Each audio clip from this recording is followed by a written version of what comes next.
Le texte que nous avons lu, je vais sortir 2 points qui expriment les forces des limitations dans la vie d'une personne. La première chose, c'est l'éternel recommencement. Le fait de toujours recommencer la même chose. Et comme me disait le Seigneur, vous savez, il est de ces gens, des fois même pour passer de classe, il faut d'abord échouer. Il est de ces personnes qui ne réussissent jamais à la première session. C'est toujours à la session de rattrapage que nous appelons communément deuxième session. Donc il y a toujours une éternelle répétition. Comme si la vie était en train de leur imposer une restriction. Amen. Et ça peut aller dans tous les domaines de la vie. La deuxième chose que j'aimerais que nous puissions tirer ici, vous allez vous rendre compte d'une chose, c'est que au verset, je vais retrouver ça, au verset 15 de Genèse 26, la Bible dit, tous les puits qu'avait creusé Abraham son père, du temps d'Abraham son père, les Philistins les comblèrent et les remplirent de poussière. Vous avez de ces personnes bien-aimées.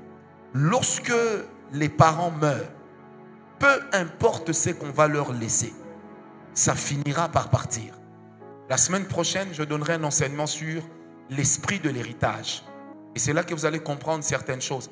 Vous savez, tout celui qui réussit, qui échoue avec un héritage, n'est pas forcément bête, n'est pas forcément un jouisseur. Je répète, tout celui qui échoue avec l'héritage qu'on lui donne, n'est pas forcément bête, n'est pas forcément un jouisseur. Mais seulement, il ne connaît pas toujours comment est-ce que cet héritage qu'on lui a légué a été constitué. Parce que n'oubliez pas qu'au-delà des choses physiques, matérielles que nous touchons, il peut y avoir une entité spirituelle qui est cachée derrière et qui peut tirer les ficelles pour empêcher à ce qu'on puisse profiter de cela.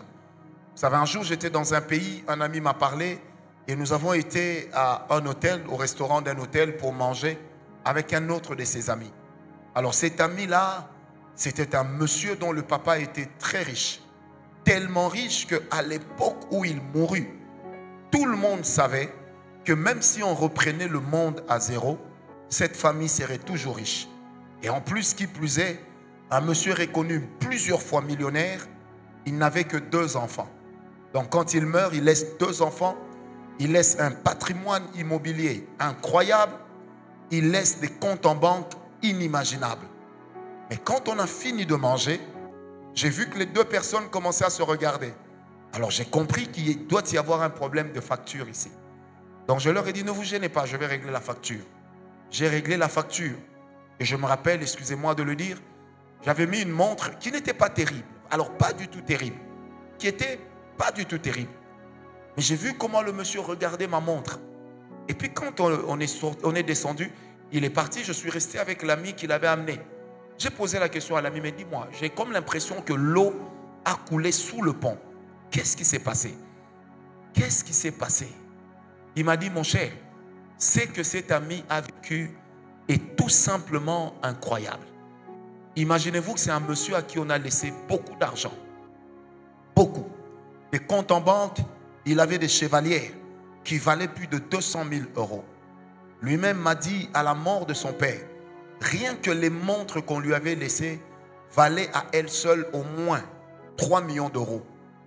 Mais regardez, un jour il rencontre l'ami de son père qui lui dit, maintenant que ton père est mort et que tu as pris sa place, écoute-nous très bien. Tu dois venir signer un contrat. Il dit, quel contrat?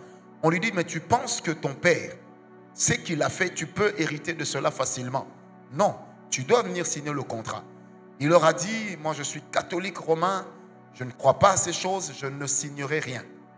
L'ami de son père lui dit, ok, bon vent à toi. Amen, amen.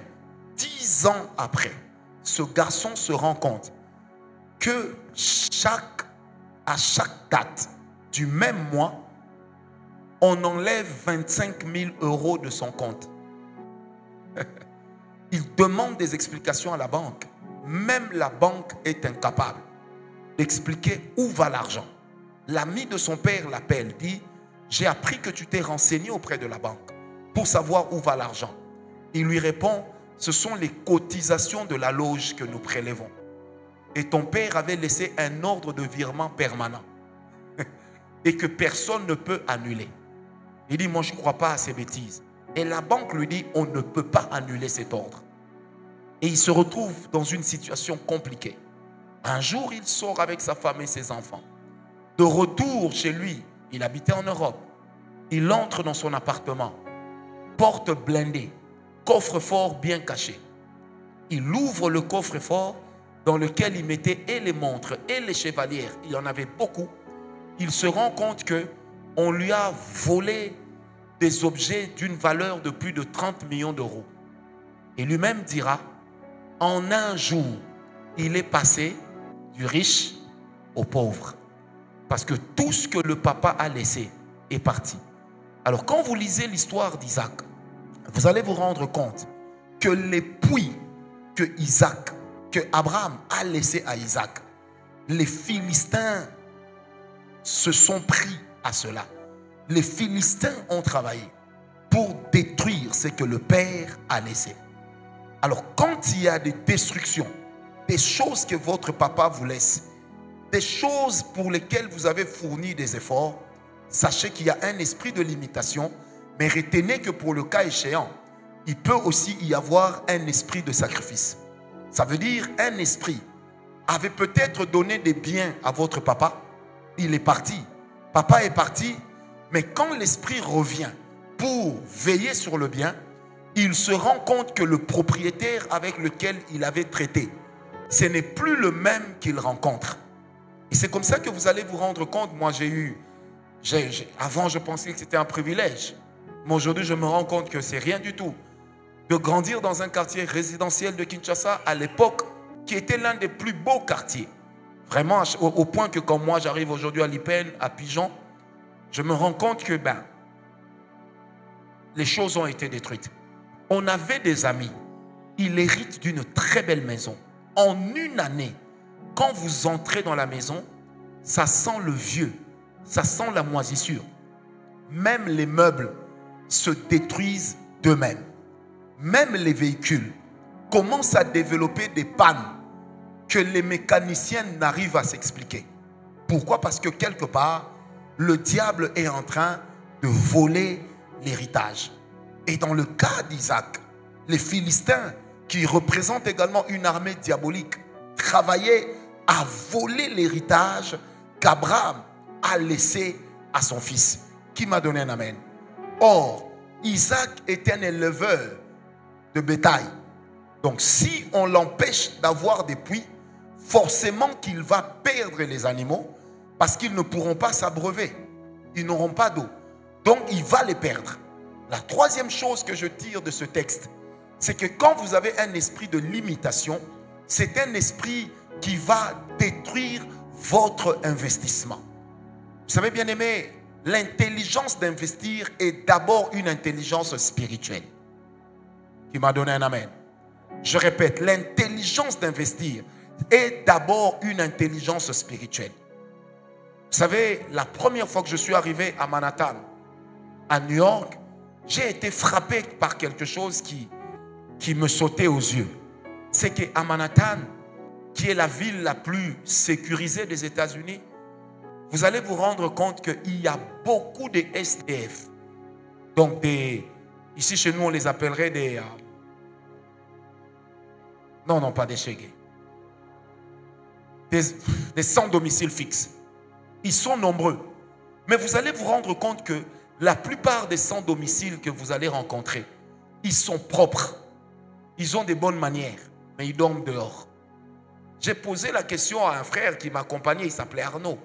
J'ai dit, mais Arnaud, dis-moi un peu, comment ça se fait que ces gens, ils ont des bonnes manières? Il m'a dit, vieux, la plupart de ces gens étaient des riches. J'ai dit, ah bon? Il me dit, la plupart étaient des grands millionnaires. Mais ils ont investi leur argent en bourse et la bourse a avalé leur argent parce que là où ils ont fait leur placement, c'est tombé. Or, comme vous le savez, avec une bourse, lorsque vous mettez 10 millions d'euros, si les actions chutent, vous pouvez passer du lundi aux millionnaires, au mardi, vous n'avez même pas 10 dollars.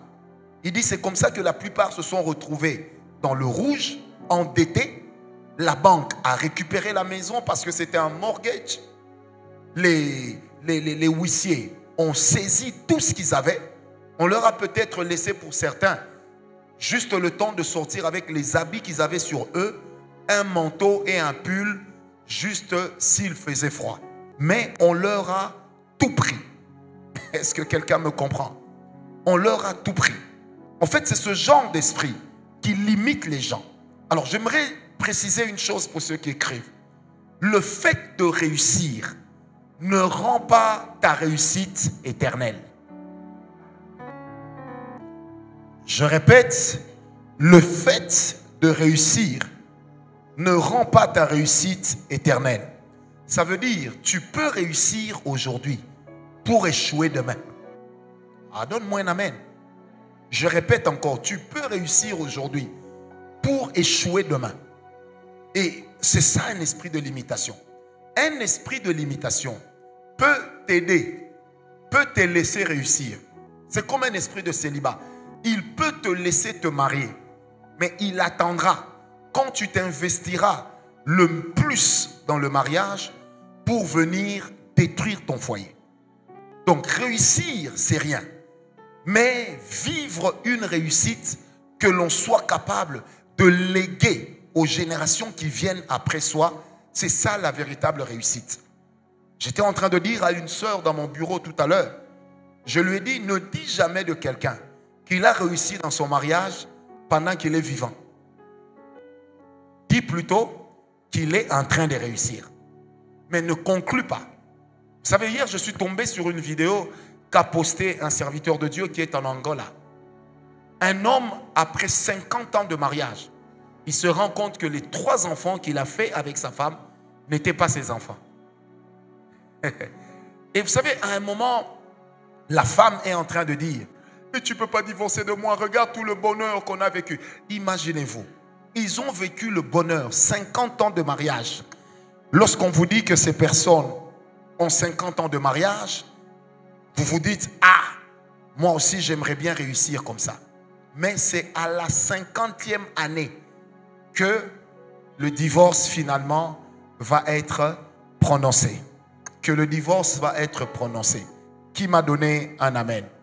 Alors c'est comme ça qu'il est important de ne jamais oublier que certains combats, tant que vous êtes en vie, vous serez obligé de les livrer.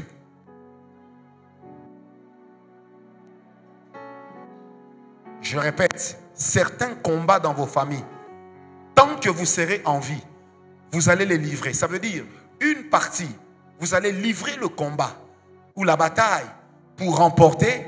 La deuxième partie, vous devriez vous battre pour garder la victoire.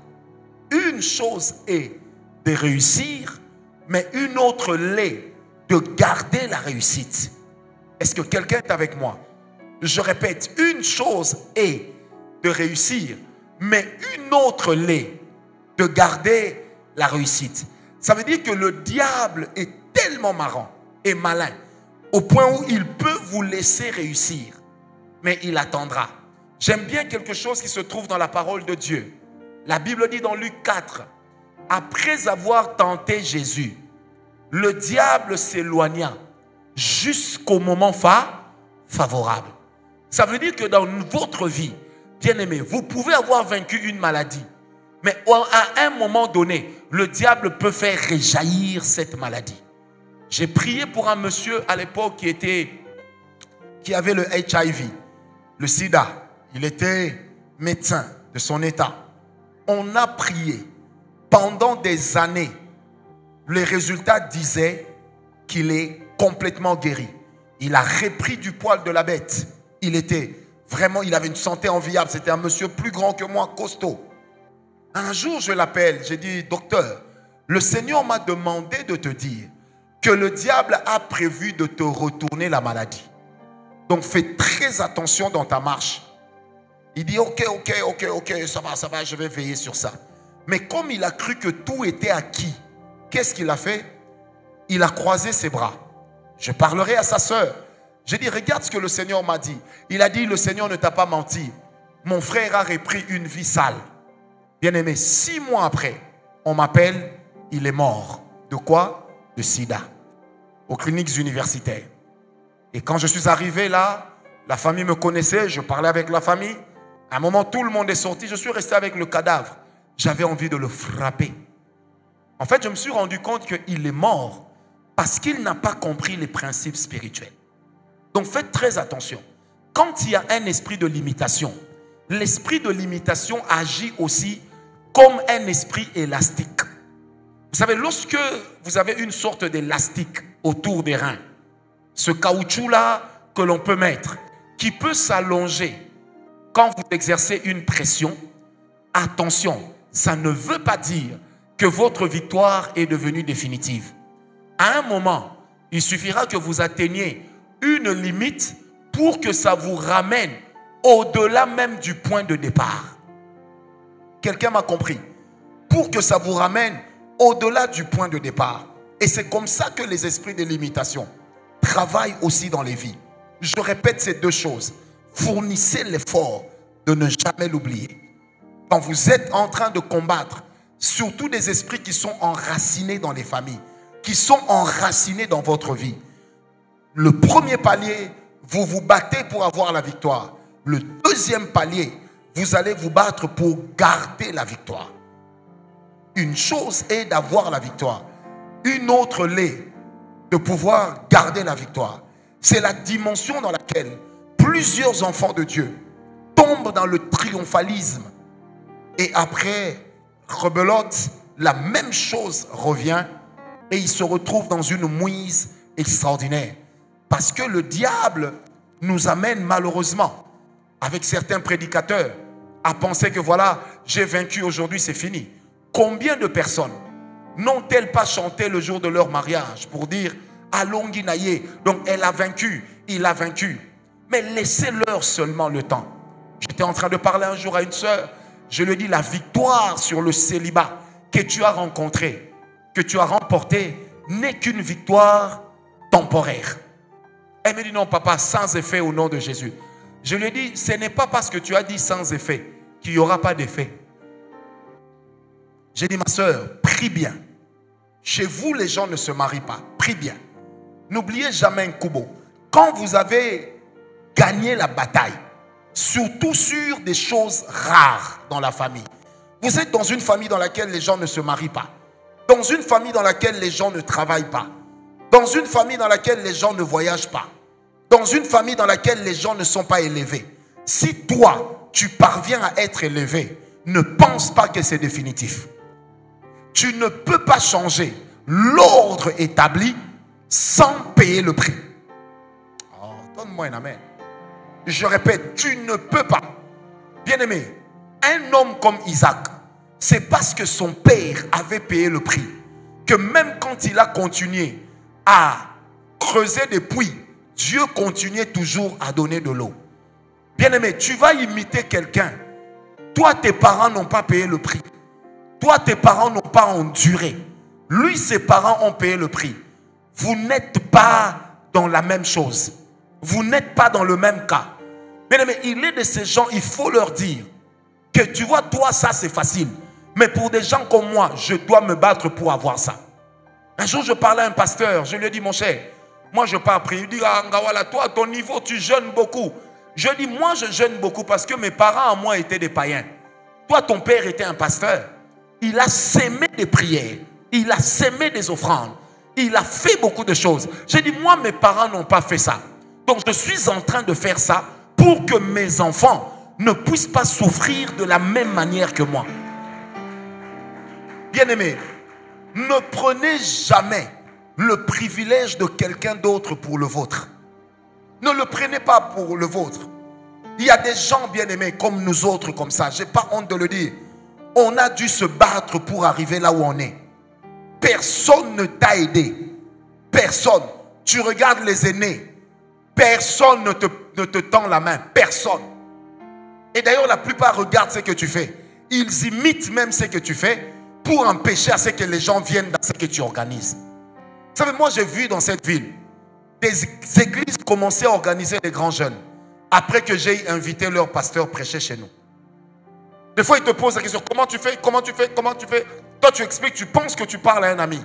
Mais en fait, tu es en train de parler à quelqu'un dont l'agenda est d'empêcher à ce que ces gens viennent chez toi. Alléluia. Est-ce que quelqu'un m'a compris? Je disais, est-ce que quelqu'un m'a compris? Nous n'avons pas tous les mêmes privilèges. Certains d'entre nous savent que chez eux, les mariages n'existent pas. Vous allez lui dire de cette personne-là, oui, mais lui, vraiment, c'est quel genre d'homme ça? Il connaît ses combats, qui ne sont pas forcément les combats de tout le monde, frère. Je connais mes combats.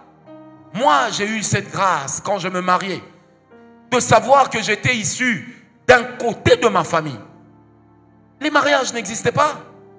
Ma femme était issue d'une famille. Les mariages n'existaient pas. Bien-aimés, nous nous sommes assis, nous nous sommes regardés droit dans les yeux. Nous avons dit, nous serons des éleveurs d'hôtels. Et nous nous sommes dit, tu vois, nous ici, s'il y a une dispute, on va d'abord, s'il y a quelque chose qui nous sépare, on va d'abord parler nous deux. On trouvera la solution. Bien-aimés, en 18 ans de mariage, nous n'avons jamais été voir les parrains, ni les parents, parce qu'il y a eu un problème. Donc nous avons appris à comprendre que, tu vois, nous ici, on ne doit pas laisser la colère faire un jour. Parce que nous connaissons les combats. Quelqu'un m'a donné un amen. Parce que nous connaissons les combats. Bien-aimé, ne prends pas les choses pour acquis. Ne prends pas les choses pour acquises. Du reste, la seule chose qui soit définitivement acquise dans la vie d'un homme, c'est le salut. En dehors du salut, tout ce qui reste va te demander de pouvoir te battre. Dis à ton voisin, tu dois te battre. Mais dis-le lui bien, tu dois te battre. Bien-aimé, il est de ces familles parce qu'on a dit que les mariages n'existent pas. Le monsieur pendant les fiançailles, je dirais même clairement, il t'adore. Mais une fois qu'il te met à la maison, il te gare comme comme un vieux véhicule. Il ne regarde même plus à toi. Il t'allonge les enfants comme ça, comme si c'était du presse-papier. Et quand il a fini, il te gare. Et vous allez rencontrer des mamans qui vous diront, hey, votre papa ici quand on était jeune, la manière dont il était attentionné. Où est partie l'attention? Parce que nous avons des personnes bien-aimées, mariées, mais célibataires dans le mariage. On ne les regarde même pas. Mariés, célibataires dans le mariage. Tu regardes la jeune fille, tu te dis, mais comment on peut vivre avec une si jolie femme et ne pas avoir envie d'aller avec elle? Est-ce que quelqu'un m'a compris? Mais lui-même, le monsieur qui l'a épousé, n'éprouve aucune envie de pouvoir toucher cette femme. Ou peut-être cette femme n'éprouve aucune envie de pouvoir avoir des relations avec son mari. Pourquoi? Parce que ils ont remporté une victoire, mais ils n'ont pas fait ce qu'il fallait. C'est pourquoi, bien aimé dans le Seigneur, ne l'oubliez jamais. Là où on n'a pas payé le prix, on ne peut pas réclamer définitivement une victoire. Donnez-moi un amen. Je répète, là où on n'a pas payé le prix, on ne peut pas réclamer définitivement une victoire. Donc j'ai envie de le dire et j'extrapole. Même les victoires que la grâce donne, les sacrifices les gardent.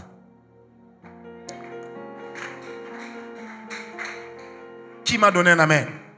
Je répète, les victoires que la grâce donne, les sacrifices les gardent. Ne vous en faites pas. Nous n'avons pas tous là la même vie. Amen, amen. Donc il y a la manifestation des éternels recommencements. La deuxième chose qui montre que vous êtes en train de combattre un esprit de limitation, ce sont les mêmes combats qui reviennent à la même période. Vous avez de ces personnes qui savent que chaque mois de février, on perd quelqu'un dans la famille. Chaque mois d'août, on a tel souci. Chaque mois de janvier. Bien aimé, c'est pourquoi une personne qui grandit doit apprendre à tenir un agenda. Pas seulement l'agenda des rendez-vous, mais aussi l'agenda de ce qui se déroule dans sa vie. Et vous serez étonné de vous rendre compte que certaines choses reviennent toujours à la même période. Et une fois que la période arrive, ça veut dire que la chose va de nouveau se répéter. Même si vous êtes dans une affaire, vous avez de ces gens bien-aimés qui font toujours le même rêve. Je reviendrai sur les rêves plus tard. Ils savent, ces personnes savent, elles savent que dès que j'ai fait ce rêve, peu importe l'affaire dans laquelle je me trouve, ça veut déjà dire que ça ne marchera pas. Moi, j'ai rencontré des gens qui me disent, prophète, avec le rêve que j'ai fait, ou la sensation que j'éprouve, je connais déjà l'issue. Je vois déjà là où on va. Je prie ce soir avec le Saint-Esprit que Dieu te délivre des esprits d'éternel recommencement. Au nom de Jésus. Qui m'a donné un amen? Je ne sais pas si c'est la 40e chose, mais on va avancer comme ça. 40e chose. 3e manifestation d'esprit de limitation. Mais si vous comptez avec les 3 choses que j'ai dites sur Isaac, ça en fait 6.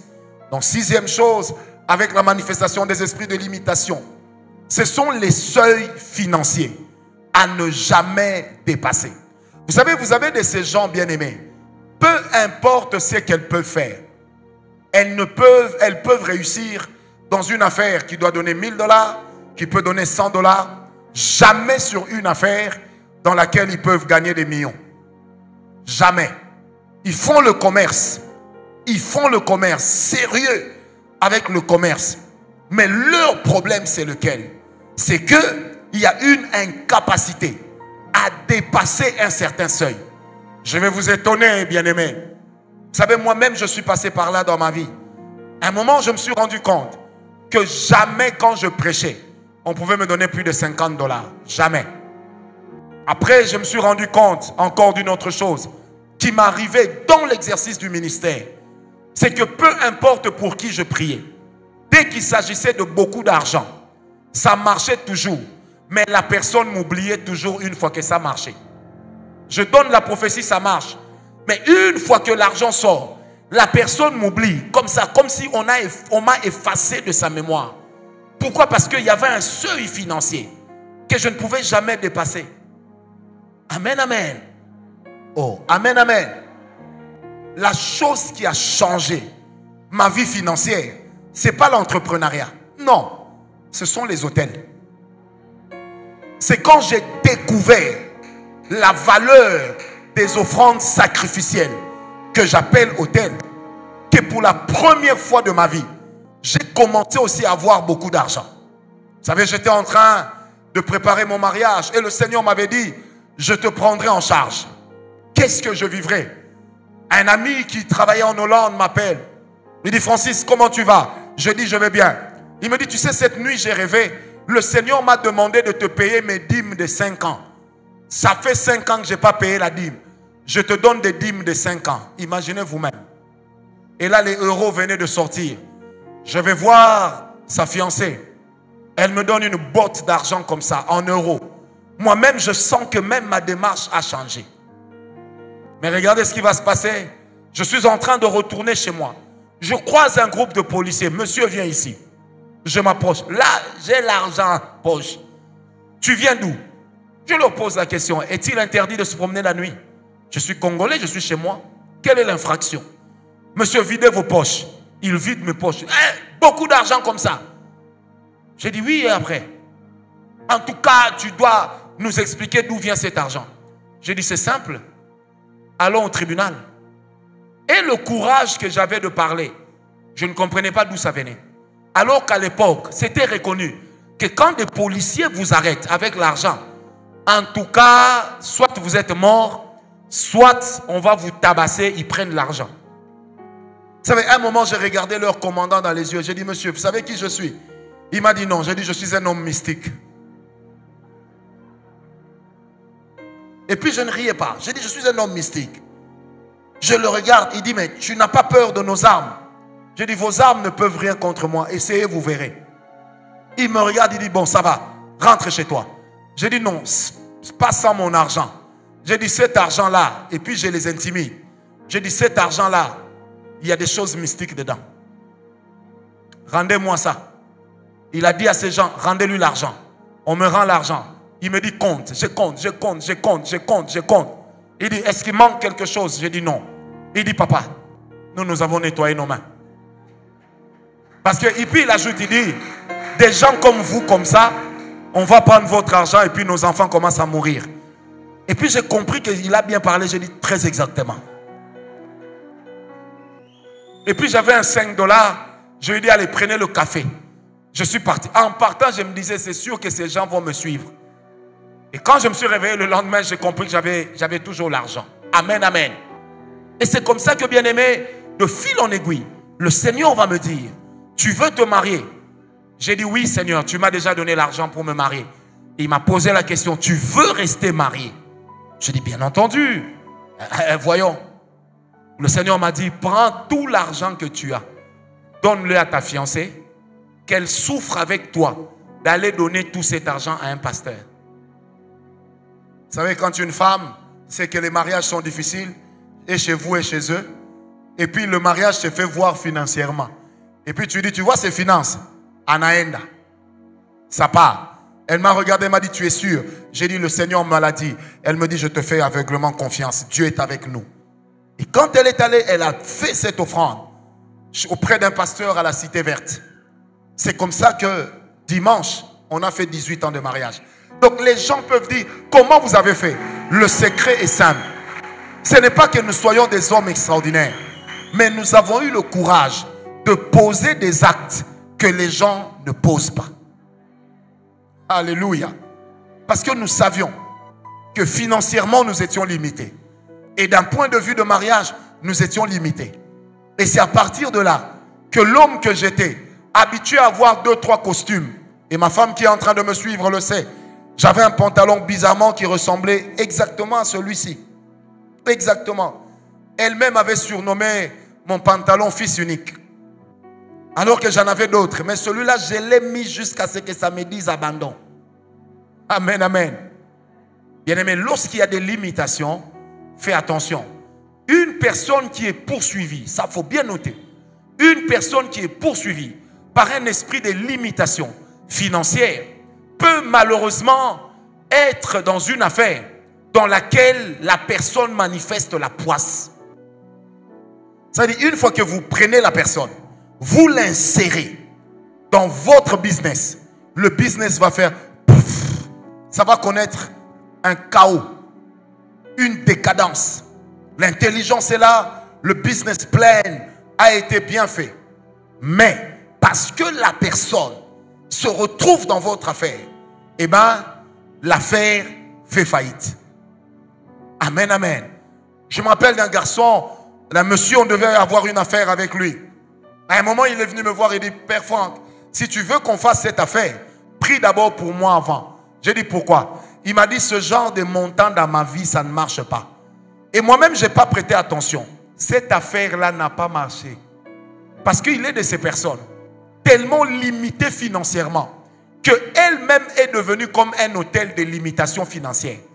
Donc, tu te maries à cette personne, tu fais faillite. C'est comme cela qu'il est même de ces mariages dans lesquels l'homme te dira, avant de me marier, je touchais l'argent facilement. La femme te dira, avant de me marier, je touchais l'argent facilement. Mais depuis que je me suis marié, l'argent commence à m'échapper des mains. Même les personnes au bureau auxquelles je plaisais, mes chefs, qui m'accordaient toujours des voyages, des missions pour me faire de l'argent. Plus personne ne pense à moi. Pourquoi? Parce que quand tu tombes sur une personne qui est déjà devenue un hôtel de limitation, en l'introduisant dans ta vie, la personne va apporter dans ta vie la limitation. Bien aimé, j'aimerais te le dire et j'assume bien ce que je dis. Tout mariage n'est pas à faire. Et toute personne n'est pas une personne avec qui se marier. Oh, donne-moi un amen. C'est pourquoi, bien aimé, des fois même quand vous tombez amoureux ou amoureuse, il est bon de dire à Dieu, si cette personne est un danger pour ma destinée, éloigne-la de moi. Même si mon cœur aura mal, mais ma destinée aura été sauvegardée. Qui m'a donné un amen. Parce qu'il est de ces gens, tu l'introduis dans ta vie, l'argent disparaît. Tu l'introduis dans ta vie, les opportunités disparaissent. Tu l'introduis dans ta vie, les finances disparaissent. Tu l'introduis dans ta vie. Tout ce que tu fais ne va pas marcher. J'ai même vu des gens me dire que c'est après le divorce que leur vie a commencé à bien aller. Vous savez, ce genre de choses, malheureusement, je suis tenu de ne pas les commenter. De par mon col pastoral, mais je n'en pense pas moins. Amen, amen. Il est de ces gens bien-aimés, il est de ces couples dans lesquels vous vous rendez compte que même la prière ne résout pas le problème. Même les sacrifices ne résolvent pas le problème. Parce que vous ne pouvez pas sacrifier pour quelqu'un qui est lui-même un sacrifice. Une personne envoûtée peut être désenvoûtée. Mais une personne elle-même qui est la matérialisation humaine de l'envoûtement. Frère, qu'on ne se leurre pas. J'ai vu des gens qui avaient des ministères très prometteurs. Les ministères ont fait naufrage à cause de la personne avec qui elle s'est mariée. Pourquoi? Parce que la personne était un autel de limitation. Et n'oubliez jamais mes enseignements. Il y a des gens qui sont des autels de limitation. Quand elle s'introduit dans ta vie, je répète, même la prière, même les sacrifices ne marcheront pas. Ça ne marchera pas. Il y a des gens bien-aimés, tu te maries avec. Seule la mort va être ta délivrance. Et tu dis, mais Seigneur, comment j'ai perdu ma femme très tôt? J'ai perdu mon mari très tôt. Peut-être que le Seigneur a réglé un problème de destinée. Si tu as une destinée glorieuse, tu n'arriveras pas à destination avec une mauvaise personne. Qui m'a donné un amen très bien. Est-ce que vous êtes avec moi ce soir? Je prie avec le Saint-Esprit que la grâce de Dieu soit sur toi. Quand il y a une limitation, même sur le plan professionnel, mais il est de ces familles dans la ville de Kinshasa, ici et ailleurs. Jamais quelqu'un dans leur famille n'a eu un salaire de 500 $. Jamais. Jamais quelqu'un n'a eu un salaire de 200 $. Jamais. Il est de ces familles qui n'ont jamais produit des intellectuels, qui n'ont jamais produit des universitaires, qui n'ont jamais produit des D6, c'est-à-dire des gens qui ont obtenu leur baccalauréat. Il est de ces familles ici à Kinshasa. Ils n'ont même pas un chef de service, ni un chef de bureau. Ils n'ont que des secrétaires, des huissiers, des plantons, des cantonniers. Alors ne riez pas parce que ceux qui sont en train de vivre ces choses savent ce qu'ils souffrent. Hein. Voyez la famille entière. Ils n'ont jamais produit une autorité. Ils n'ont jamais produit quelqu'un qui a été enterré et pour qui on a même fait un caveau. Parce que la famille n'a jamais eu l'argent même de faire les caveaux de leur mort. Parce que c'est des familles qui ne produisent pas des directeurs, qui ne produisent pas des autorités, qui ne produisent même pas des bourgmestres, qui ne produisent même pas des chefs de quartier. Ailleurs on dit des chefs de canton. Ils n'en produisent même pas. Ça c'est une limitation. Et quand tu vois ça dans ta famille, tu dois prier contre cela au nom de Jésus. Je disais, tu dois commencer à prier contre cela au nom de Jésus. Vous comprenez déjà le tableau que je vais vous amener demain.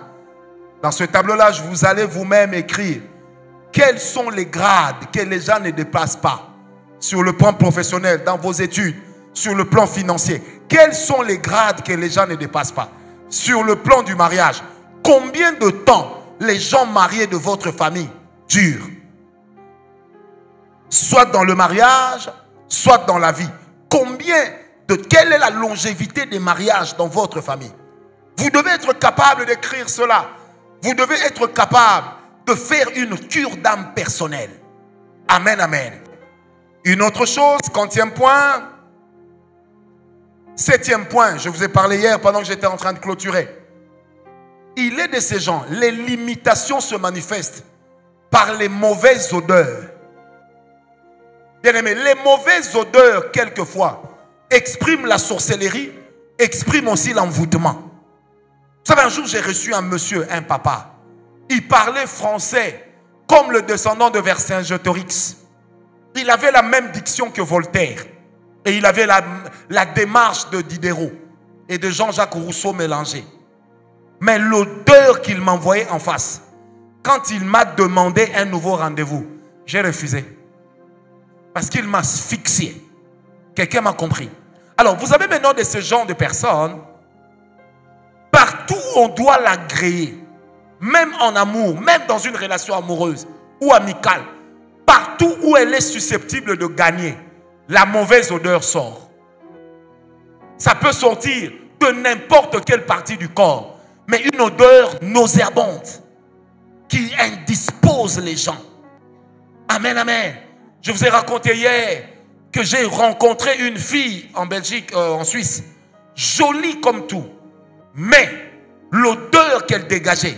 Donc c'est comme si le cadavre de quelqu'un était en elle et qu'elle s'était frottée dedans avant de venir me rencontrer. J'ai aussi prié pour une femme.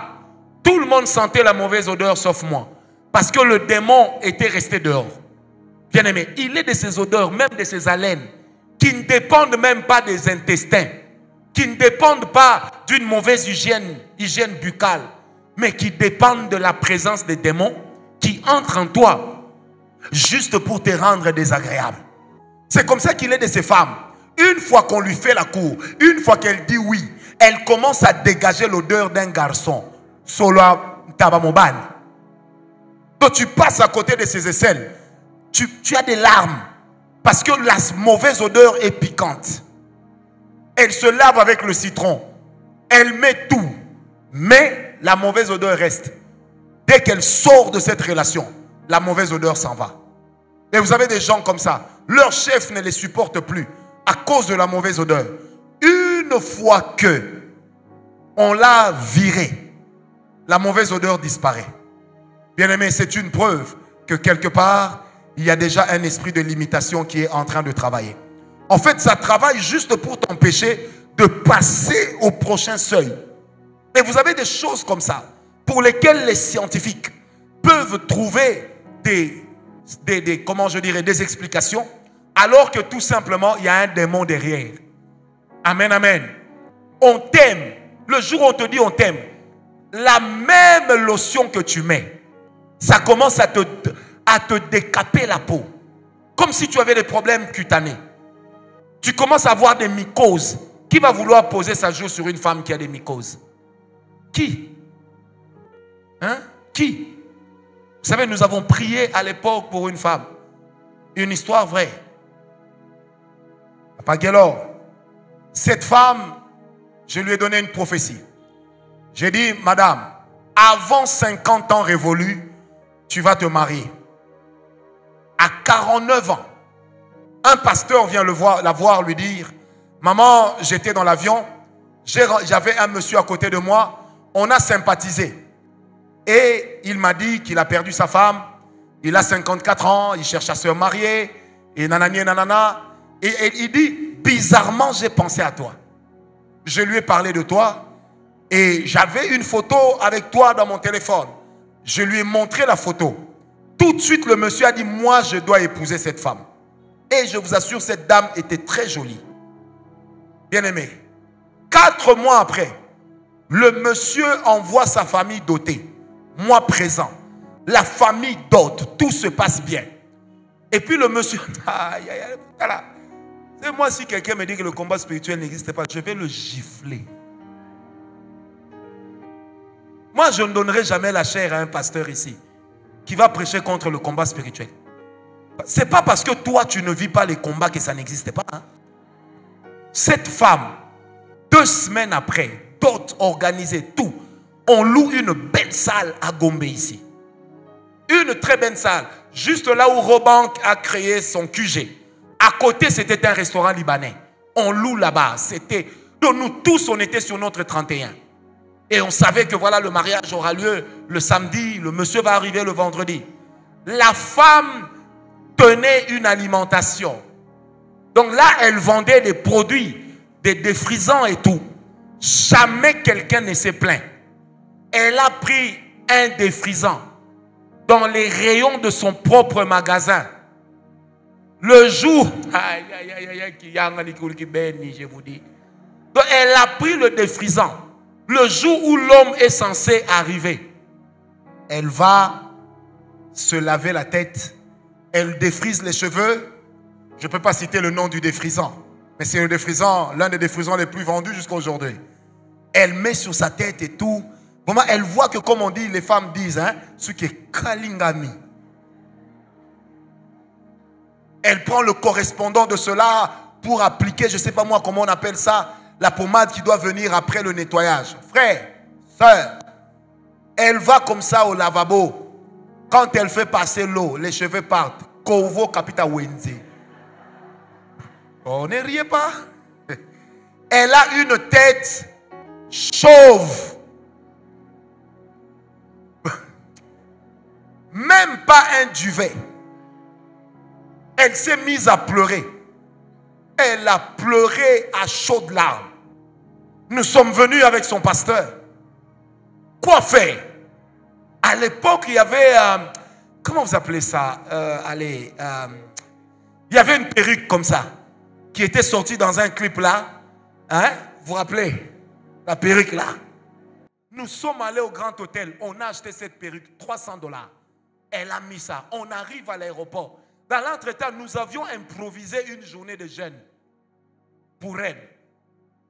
On arrive à l'aéroport, le monsieur débarque et tout. Donc tout de suite, oh, c'est toi ma chérie, c'est toi ma chérie. Le pasteur et moi on s'est dit, hey, quand il va découvrir qu'il épouse Baba Oué Touli Tralala, comment ça va se passer? Frère, à un moment, le pasteur a pris son courage à bras le corps. Il dit, frère, j'aimerais te parler. Le frère vient à côté, il dit, non, voilà, on a un petit souci. Il lui explique la scène. Vous savez, le monsieur reste calme. Il regarde le pasteur et dit, non, c'est le diable. J'ai épousé une femme, je n'ai pas épousé des cheveux. Amen, amen. Amen, amen. Donc, une catastrophe naturelle. On aurait peut-être dit, ben voilà, peut-être que dans ce plastique de défrisant, il y avait trop d'acide, trop d'éléments acides qui expliquent qu'elle ait perdu ses cheveux. Mais pourtant, c'était des esprits impurs. Et je n'ai jamais oublié, j'ai rarement vu un mariage aussi glorieux. J'ai fait le MC dans ce mariage-là. En pleine fête, on faisait des services. Des démons partaient. Et les démons parlaient pour dire, ce mariage ne devait pas avoir lieu. Comment vous avez fait pour que ce mariage ait lieu? Bien-aimé, c'est pourquoi, bien-aimé, ne préparez pas le mariage seulement en mettant de l'argent de côté. Préparez cela dans la prière. Préparez cela dans les offrandes. Préparez, je dis bien, préparez cela au nom de... Parce que si on vous a tracé une limite, j'ai reçu une jeune dame un jour, elle est venue me voir. Son problème c'est lequel? Le jour même de son mariage, pendant qu'elle dansait à la piste, elle s'est réveillée 7 jours après dans le coma. 7 jours après. Parce qu'il était écrit qu'elle ne devait pas se marier. Elle avait une limitation. C'est-à-dire, elle, les gens peuvent l'aimer. Les fiancés peuvent se battre. Mais, jamais parler de mariage. Vous allez vous marier parce qu'il y a une limitation. Tu vins la première barrière de célibat, tu te maries. La deuxième, la femme est toujours malade. Toujours malade. Le mari est toujours malade. Il est toujours parti. Il n'est jamais là. Tu ne sais pas vivre le mariage parce qu'il y a une limitation. Comme me disait une femme un jour, elle m'a dit, papa, à chaque fois que je suis dans ma période d'ovulation, on doit se disputer avec mon mari. Et quand les jours de mon ovulation passent, on est ichou, tout va bien. J'ai dit, mais tu n'as pas encore compris qu'il y a une limitation que toi, tu ne peux pas donner à cet homme des enfants. Il faut bien prier. Amen, amen. Oh, amen, amen. Que Dieu vous bénisse. Une autre chose, bien-aimé, qui montre que vous avez un esprit de limitation et un petit esprit de retard, c'est le fait de toujours arriver en retard dans les rendez-vous et de ne jamais exécuter à temps ce qu'on vous donne comme travail. C'est un puissant esprit de limitation que la plupart d'entre nous, Congolais et Africains, avons. Est-ce que vous êtes déjà rendu compte qu'ici au Congo, très peu de personnes respectent les heures de rendez-vous? Quand tu lui dis 14 heures, il ne comprend pas que 14 heures veut dire 14H00. Donc même quand il vient 14h48, il a le toupet de te dire, mais tu avais dit qu'à 14h. 14h48 s'appelle aussi 15h moins 12. Amen, amen. Et vous allez remarquer que nous sommes des champions pour arriver en retard. Une fois, on était à la maison Schengen. Il y a une dame qui arrive. Et puis, elle se dispute avec les gars. J'ai dit, madame, qu'est-ce qui se passe? Elle me dit, non, j'avais rendez-vous à 8 h. Je suis arrivé à 8h20, ils ne veulent pas que j'entre. Dans mon cœur, je me suis dit, oh, zui. Parce que c'est une mentalité de limitation collectivement que nous avons. Les gens viennent en retard. Les autorités vont au travail en retard. La ville, tous les ministères se trouvent à Gombe. Mais vous allez vous retrouver à Delvaux à 11 h. Vous entendez crrr, crrr, crrr, véhicule de l'État, essence de l'État. Tu viens d'où? Tu vas à où? Un jour, je suis dans mon véhicule et puis ah, j'ai refusé. Moi-même, j'étais au volant. Cara. Et puis le garde baisse la vitre. Monsieur, j'ai fait ça. Donc toi-même descends.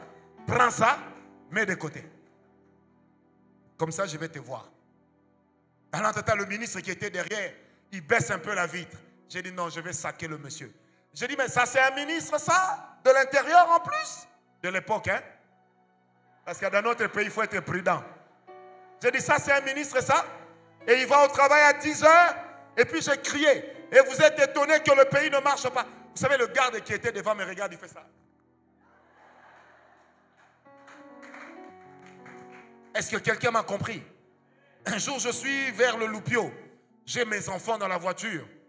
Et puis on met la musique, on est en train de rigoler. J'entends Premier ministre. Oh. Et puis les gardes me font ça. Il y avait la rigole. Non, j'ai baissé la vitre.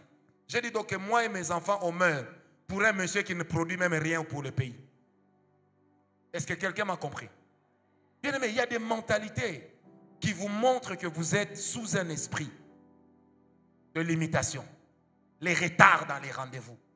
Les retards dans les travaux qu'on vous donne à faire. C'est comme ça que vous allez remarquer que dans les grands organismes internationaux, vous trouvez rarement les gens de chez nous. Rarement. Parce que nous avons une lassitude qui ne dit pas son nom. Nous sommes des attentistes. Il est difficile, même avec ces jeunes que vous voyez, de trouver quelqu'un à qui vous pouvez donner 3 ordres et qui les respecte. Soit il va en faire 1,5. Et puis après, il va vous dire, j'ai oublié. Un jour, je disais à un frère, l'agenda et les post-it que l'on colle sur les tables de bureau, à ton avis, c'est fait pourquoi? Ce sont des rappels, ce sont des aides-mémoires. Amen. Alors, comment on peut vous confier des grands dossiers quand on sait que vous oubliez? Le fait de tout le temps oublier et d'être en retard, c'est la manifestation d'un esprit de... Ça peut arriver d'oublier, ça peut arriver d'être en retard, ma foi. Mais ça ne doit pas devenir une seconde nature.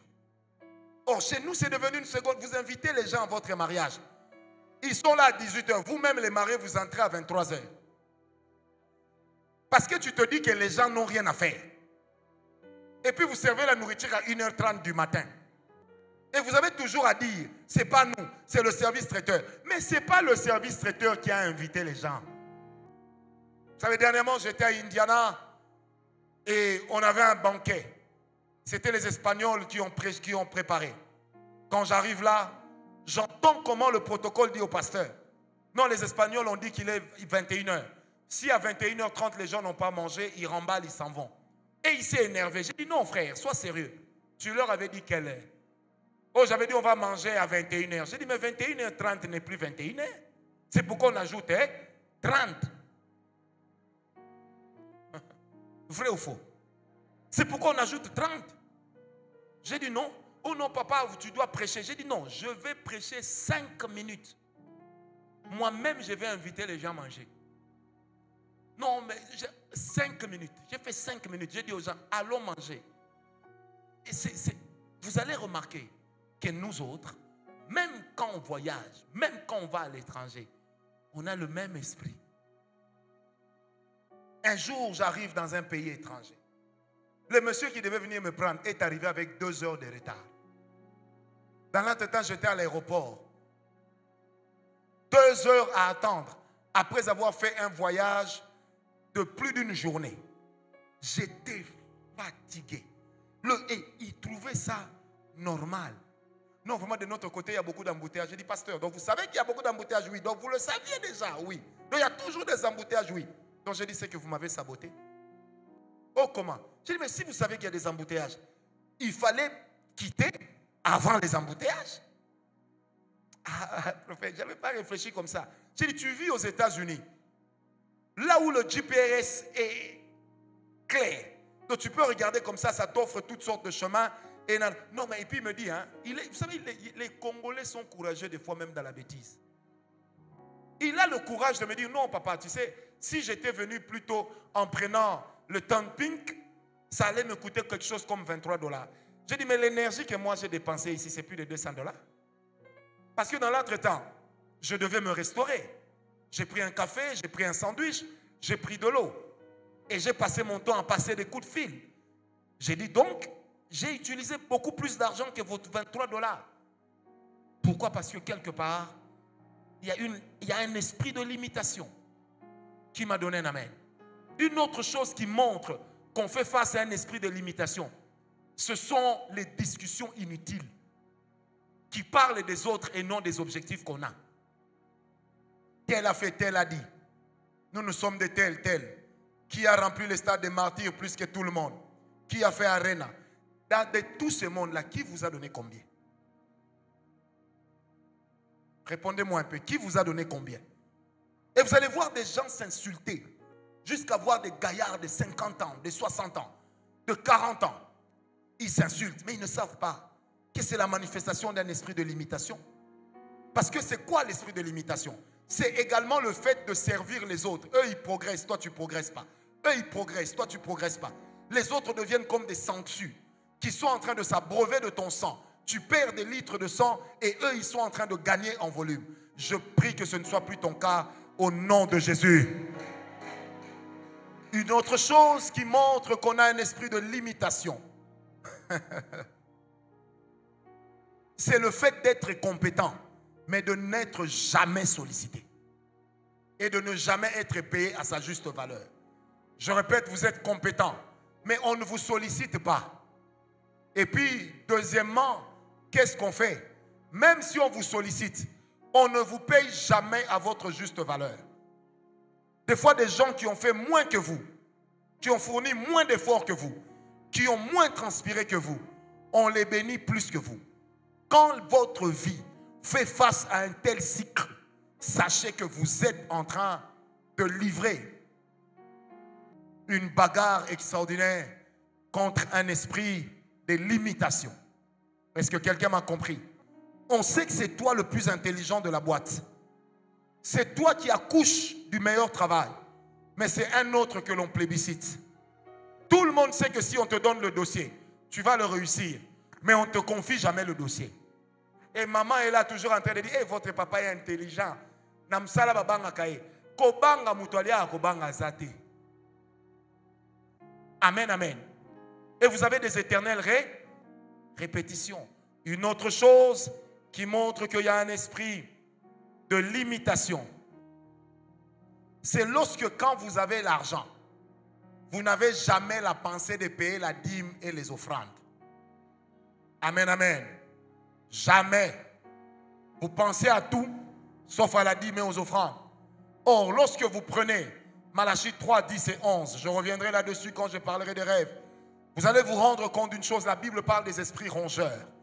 L'esprit rongeur, c'est celui qui vient ronger tes finances, qui vient brouter tes finances.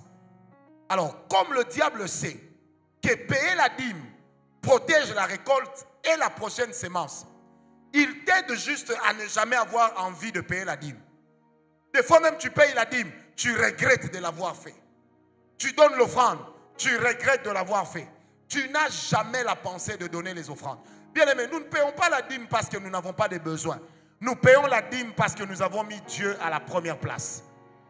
Et si tu veux savoir que tu payes vraiment bien la dîme avec un bon cœur, c'est quand le montant pour lequel tu dois payer la dîme est grand et que tu payes sans remords, là tu aimes Dieu.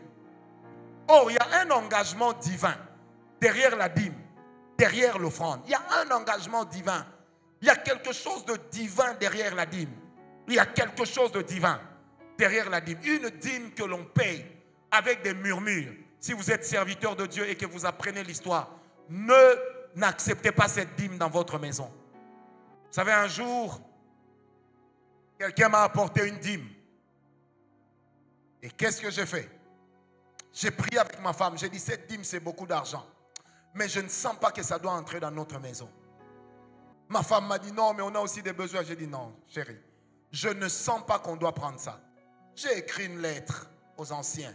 Ils sont là, ils savent. Je leur ai dit, je ne prendrai pas cet argent. Je ne l'amènerai pas dans ma maison. Parce que je ne sens pas que cet argent sera ma bénédiction. Frère, 2 mois après, je me suis pratiquement retrouvé en train de faire une crise de tension à cause d'une dîme que je n'avais pas touchée. J'étais en train d'être insulté sur les réseaux sociaux à cause d'une dîme que je n'avais pas touchée. Maintenant, imaginez-vous, comment aurais-je pu regarder ma femme en face? Comment? Or, chaque personne a droit à sa dignité, a droit à son honneur. Nous avons des enfants, nous avons des amis, nous avons aussi des ennemis. Quelqu'un m'a compris. C'est pourquoi, bien-aimés, vous qui êtes ou qui serez serviteur de Dieu demain, ce n'est pas parce que quelqu'un vous paye la dîme qu'il est sérieux avec Dieu. Non. Et tout ce qu'on vous donne ne vous est pas forcément destiné. Il y en a, il te paye la dîme, tu lui vends ton honneur. Il te paye la dîme, tu lui vends ta dignité. Mais tu ne le sais pas. C'est pourquoi, bien-aimé, j'ai toujours prié Dieu. Et j'adresse à Dieu cette prière pour tous mes fils et filles dans le ministère. Ne soyez jamais pressés de prendre de l'argent parce que c'est beaucoup ou parce que c'est beau. Cherchez aussi à savoir si Dieu est dans l'affaire.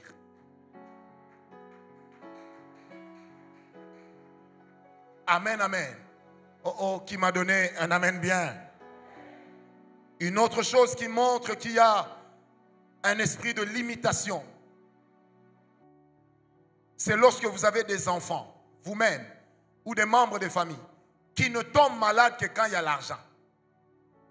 Quand il n'y a pas d'argent, même la grippe, personne n'attrape. Dès qu'il y a l'argent, les enfants vont vous aligner les maladies, comme s'ils étaient dans une compétition olympique oubliée. Ça veut dire la médaille d'or de la plus longue maladie, ou de la maladie la plus coûteuse. Est-ce qu'il y a des gens qui ont déjà remarqué ça dans leur famille? Il y en a ici, n'est-ce pas? C'est seulement quand il y a l'argent. Quand 4 ou bien zas, les enfants tombent malades. Quand un petit rien entre, les enfants alignent des maladies. Frère, j'ai connu ça dans ma vie. Je l'ai connu. Quand j'ai eu mon fils cadet, il alignait des maladies. Il alignait des maladies. Une fois, je l'hospitalise. On m'a demandé $850 pour 2 jours.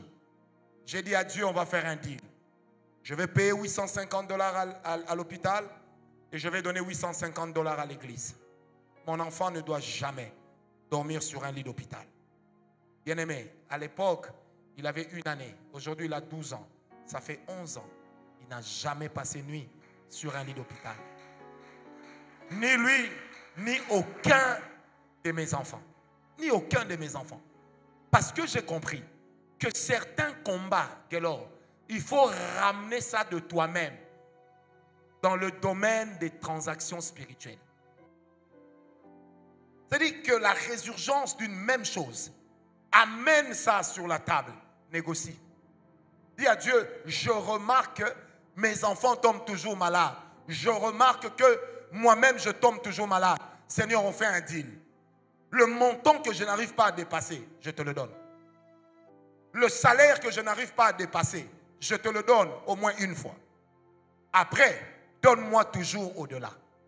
Voilà pourquoi quand vous faites des sacrifices, vous devez savoir pourquoi vous le faites. Ah, donne-moi d'abord la main. Alléluia. Alléluia. Bien-aimé, vous savez, moi dans ma vie, je m'étais rendu compte. Je travaille beaucoup, je prêche beaucoup. Il m'est arrivé de prêcher dans 2 continents le même jour. Mais les conditions dans lesquelles je voyageais n'étaient pas toujours bonnes. Mais un jour, qu'est-ce que j'ai fait? J'ai fait une sémence quelque part.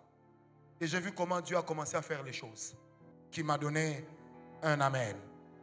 Une autre chose qui montre que vous êtes sous le mandat d'un esprit de limitation, c'est quand vous observez que chez vous, dans votre famille, dans votre quartier, demain vous allez comprendre pourquoi j'insiste, dans votre environnement direct, les gens meurent toujours au même âge, de la même maladie ou des maladies similaires, des maladies qui sont à peu près pareilles.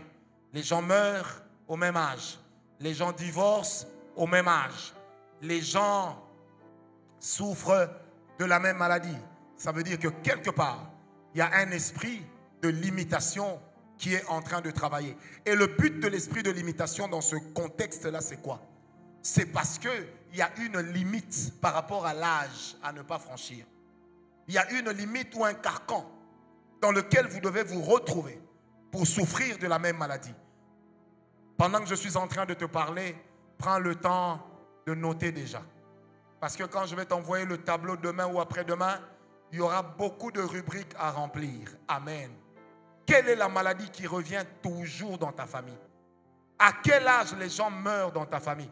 Un jour, j'ai reçu un papa avec son enfant, il y a plus de 10 ans. Ils sont venus me voir. L'enfant était une jolie fille, elle avait 16 ans.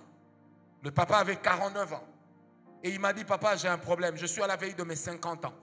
Je me suis rendu compte que dans ma famille, aucun garçon n'a déjà dépassé 50 ans. Le seul qui a dépassé 50 ans est dans l'occultisme. Or, moi, je ne suis pas dans l'occultisme, je n'ai que Dieu. J'ai dit, papa, à genoux. Il s'est agenouillé. On a dit au démon qui était dedans, allez. Pokea, fire. Allez, toka couler. Le démon est parti, il a fait pipi, tchoua. La femme est prise d'étonnement. Oh, il a fait pipi. J'ai dit, les démons sortent aussi par les urines. Aujourd'hui, il a 59 ans.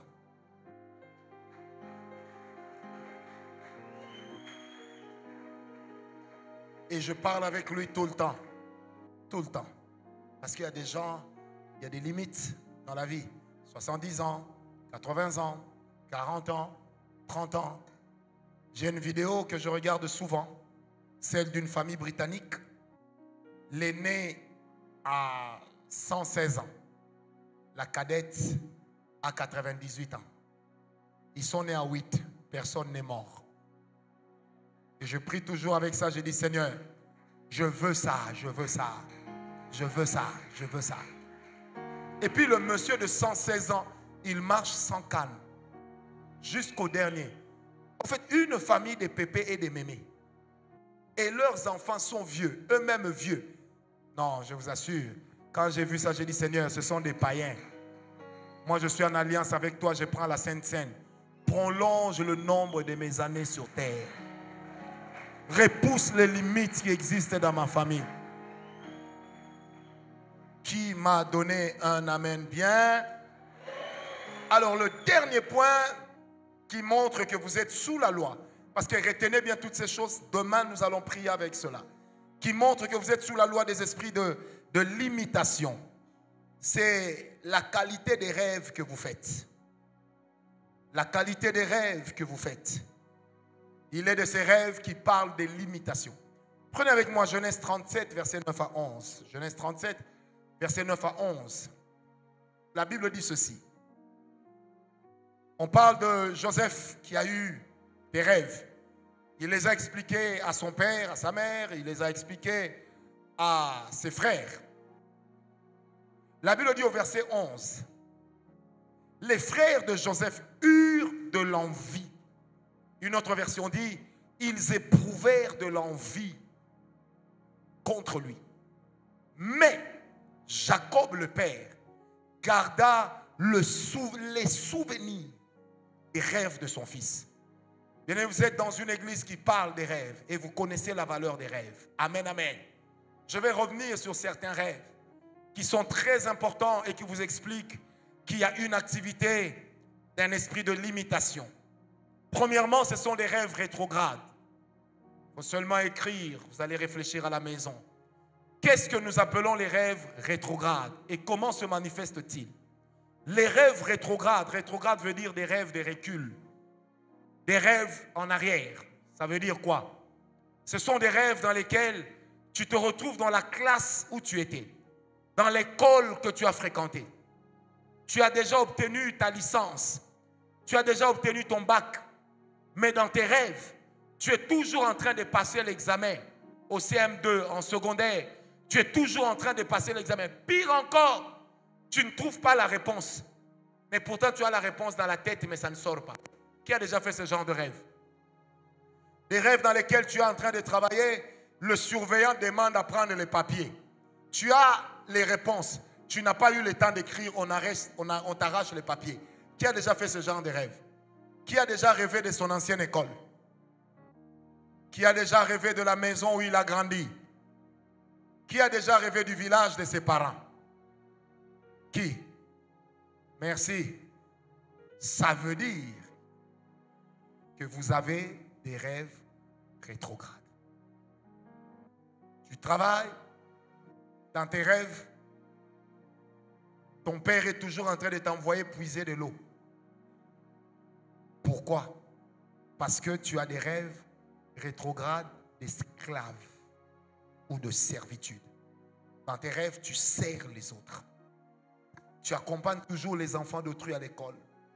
Tu payes toujours les dettes des autres. Tu es en train de coudre, mais sauf que personne n'achète tes habits. Ce sont des rêves rétrogrades qui disent simplement que dans ta vie, il y a un esprit de recul. Amen, amen.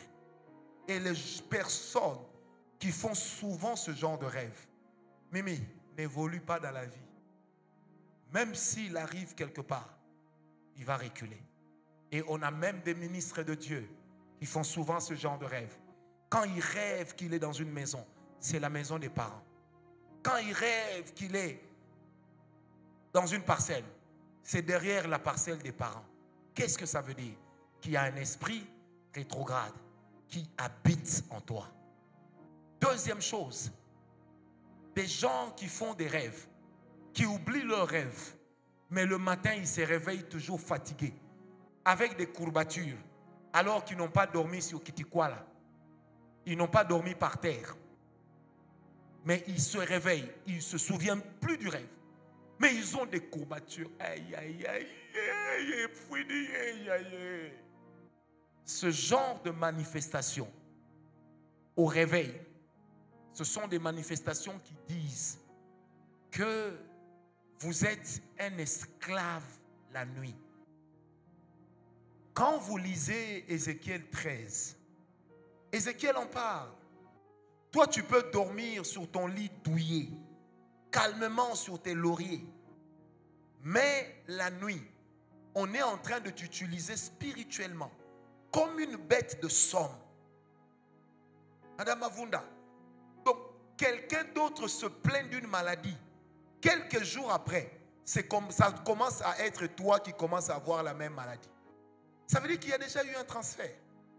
Ça veut dire qu'il y a déjà un esprit de limitation qui est en train de travailler.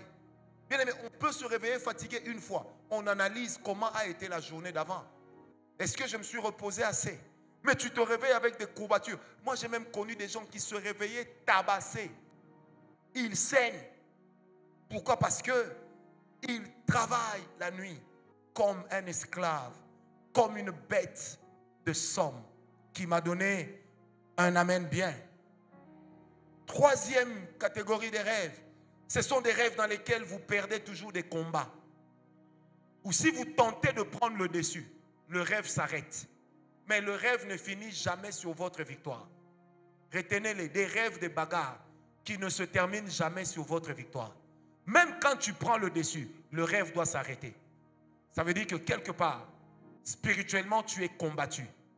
Et tes victoires, tes opportunités sont en train d'être combattues et par conséquent, sont en train de s'éloigner de toi. Qui m'a donné un amen. Vous avez également une autre catégorie de rêves. Prenez avec moi Jérémie 8, verset 17.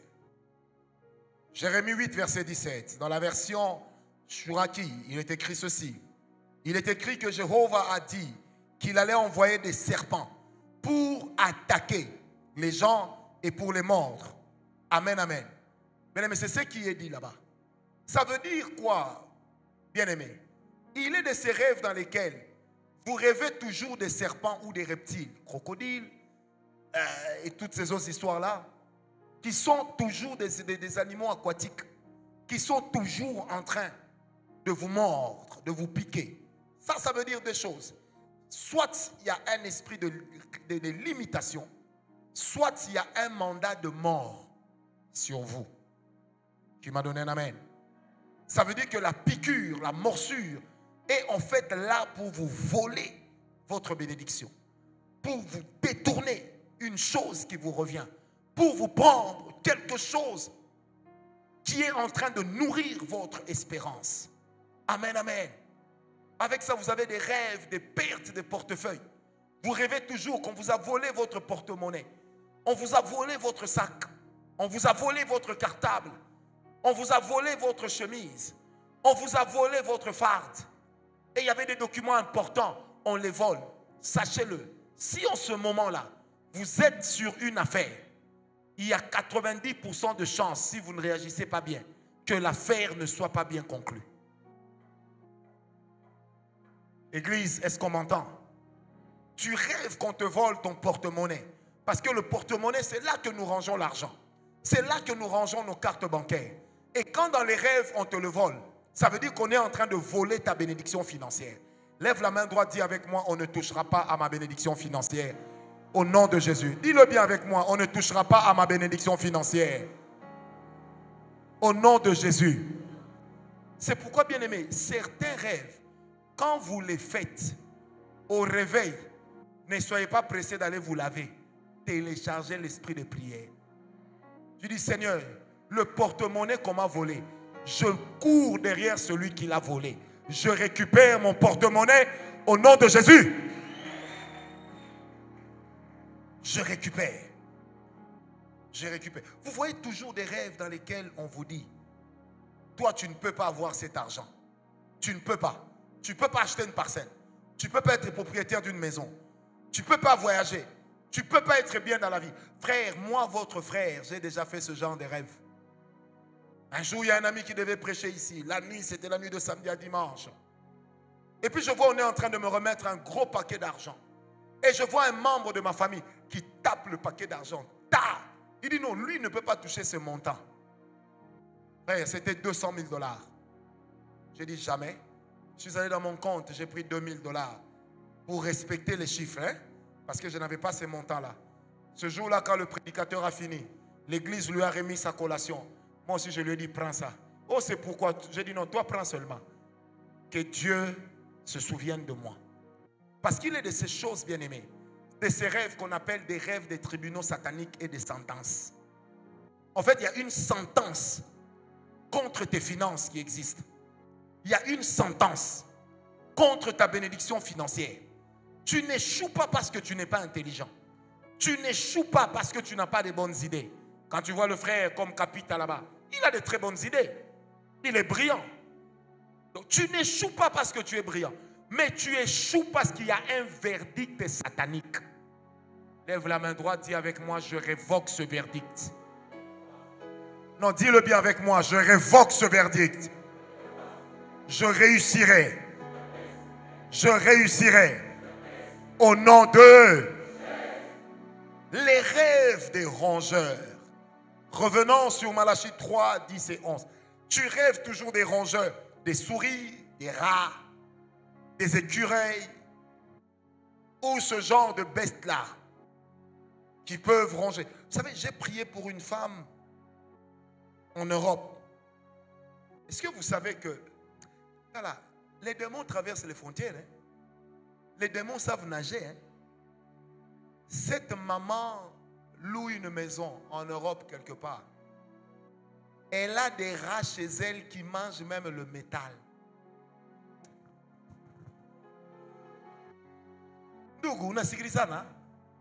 Il mange le... J'ai dit non. Quand elle m'a dit ça, j'ai dit non, maman, tu mens. Ou qu'on a feinté. Elle a fait des vidéos. Elle m'a envoyé. Dit, donc même la science n'a pas découvert ce genre de rats. Mais les démons leur ont donné cette compétence-là. Quand elle achète un nouveau vêtement, même si elle met ça dans une valise, même dans une malle, les rats vont manger et la malle et les vêtements. Et puis ils vont manger les vêtements qui est là où c'est très visible. Parce qu'elle ne doit pas être propre devant les gens. Regardez cette femme, une belle femme. Elle est belle comme une noix de coco. Mais elle a des rats, rongeurs même de métal. Et si un rat ronge le métal, a fortiori le bois, il n'en fera qu'une seule bouchée. Parce qu'il y a des esprits comme ça, de limitation, qui vous limitent. Amen, amen. Des gens qui font toujours des rêves des rejets. Les amis sont en train de partir. Et puis, les amis leur disent, toi ne nous suis pas. Toi reste là-bas. Frère, quand tu te réveilles, ne dis pas que ce n'est qu'un rêve. Prie contre ce rêve. Télécharge la prière contre ce genre de rêve. Ça veut dire que tu es en train de vivre un esprit de rejet de la part soit de ton entourage, soit de la part de personnes qui devraient t'amener des opportunités. C'est comme ça qu'il y a des gens. Un ami un jour m'a dit, mon cher, il travaillait à la présidence. Il dit plus d'une fois, il était au couloir de la présidence. Il voit le directeur de cabinet du chef de l'État de ce temps-là, sortir avec un papier et un stylo en train de dire, mais qui est-ce qu'on peut nommer ministre des Affaires sociales? Qui on peut mettre au commerce extérieur? Il dit, je suis là, j'ai fait l'université. On prend le téléphone, on commence à appeler Kingandi. C'est comment? Est-ce que ça t'intéresserait d'être ministre? Il dit, mon cher, mais moi, hein, je suis là. Et je suis très proche du DIRCAB. Mais dès qu'il a fini de préparer l'ordonnance et que c'est arrivé sur la table du chef d'État, il dit, et lui et moi, nous nous souvenons de moi.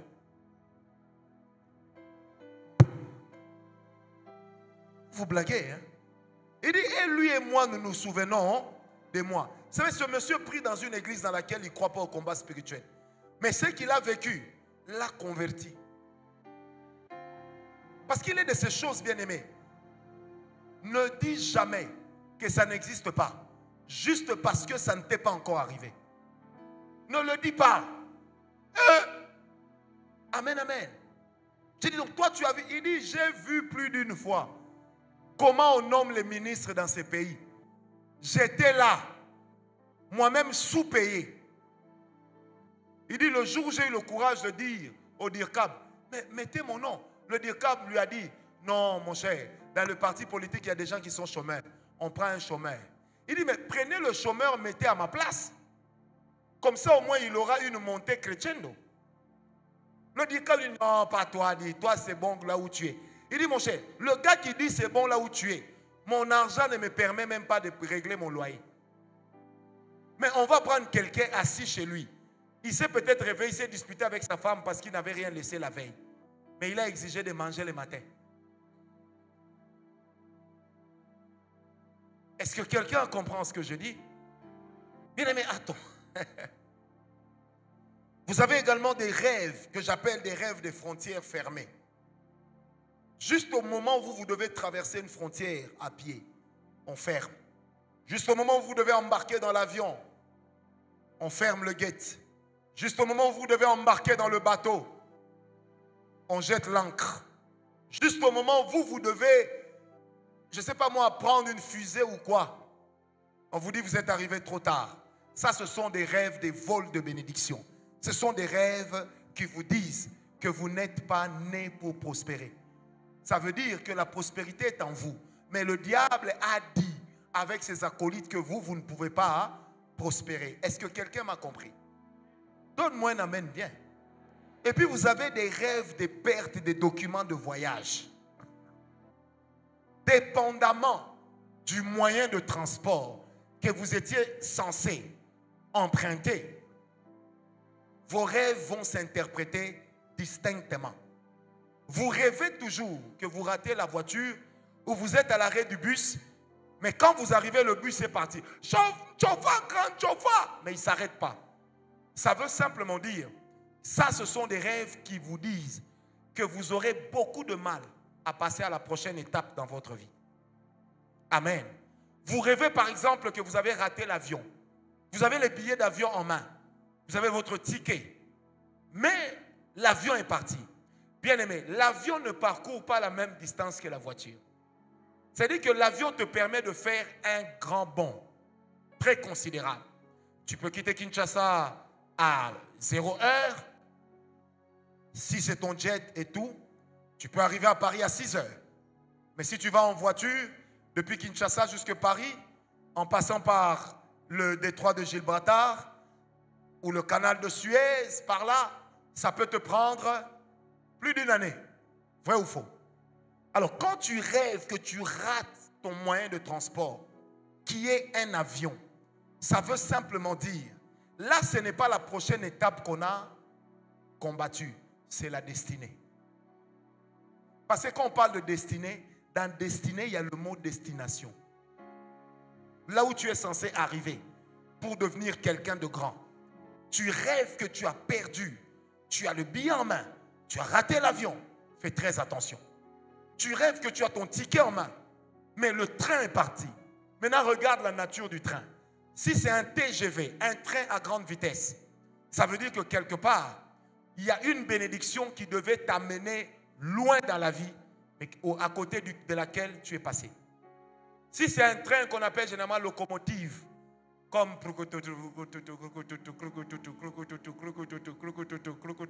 ça va lentement, mais c'est sûr que ça va arriver. Ça veut dire que quelque part, tu as perdu l'assurance d'arriver là où on t'attend. Donc, quand tu fais des rêves dans lesquels tu rates un moyen de transport, ne néglige pas ça. Tu rates l'avion, tu rates le visa, ne néglige pas ça. On te vole ton passeport, on te vole tes documents privés. Ne rate pas ça. Tu pries, Seigneur, oh Père, j'aimerais voyager. Donne-moi qu'on m'accorde le visa. Paf, tu rêves la nuit, on t'a volé ton passeport. Ça veut dire qu'il n'y a plus de visa. Tu vas seulement entendre, non, voilà, monsieur, le visa ne vous a pas été accordé. Parce que dans ton rêve, déjà, on t'a dit que tu n'as pas de visa. Et tu n'as pas travaillé contre cela. J'ai vu ce rêve concernant ma famille. J'ai rappelé à Dieu les hôtels que j'avais faits pour les voyages de ma famille. Et ce même jour-là, on leur a accordé le visa. Donnez-moi un amen. Dis à ton voisin, les hôtels, ça marche. Non, dis-le lui bien. Les hôtels, ça marche. Au nom de... Vous rêvez que vous perdez les dents. Les rêves de perte de dents. Ou des dents qui pourrissent. Vous savez, les dents dans un rêve symbolisent la sagesse. La perte des dents n'a maintenant rien à voir avec la sagesse. Mais ça a à voir avec les opportunités. Quand tu rêves que tu perds tes dents, tu es en train de perdre les opportunités. La logique est simple. Celui qui n'a pas de dents, on ne lui donne pas de la nourriture solide. Amen, amen. Il m'a donné un amen. Tu rêves des boas qui te suivent. Des boas qui te suivent. Des boas. Vous savez que les boas n'ont pas une morsure dangereuse. Non. Mais ils ont un corps dangereux.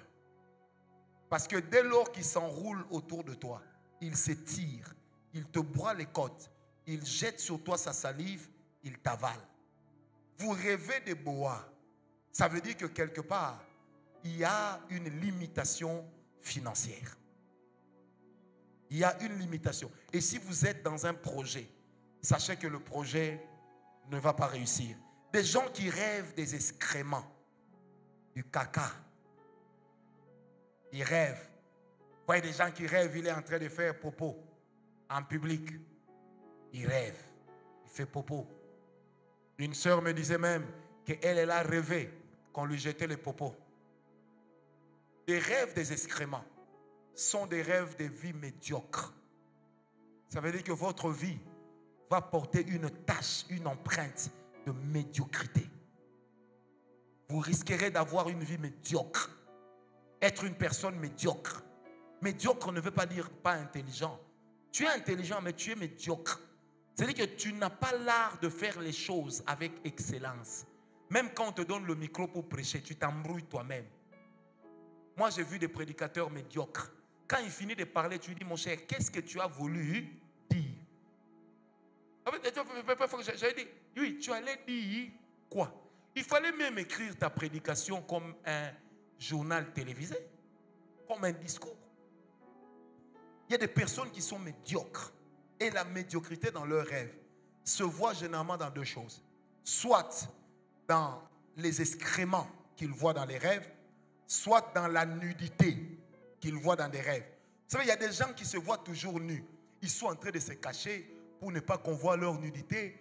Ils sont en train de vouloir s'esquiver pour ne pas que les gens découvrent leur nudité.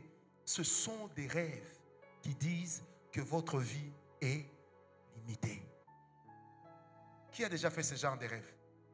N'ayez pas honte. Ça, ce sont moi-même aussi qui vous parle. J'ai déjà fait ça. Ne vous en faites pas. Tu rêves comme ça, les gens t'entourent. Et puis, toi, tu es en train de danser. Et puis, les gens t'entourent, ils te regardent comme un fou. Ce sont des rêves de médiocrité.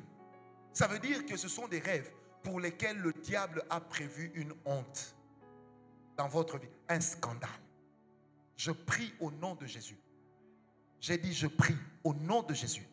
J'étais en train de dire je prie au nom de Jésus.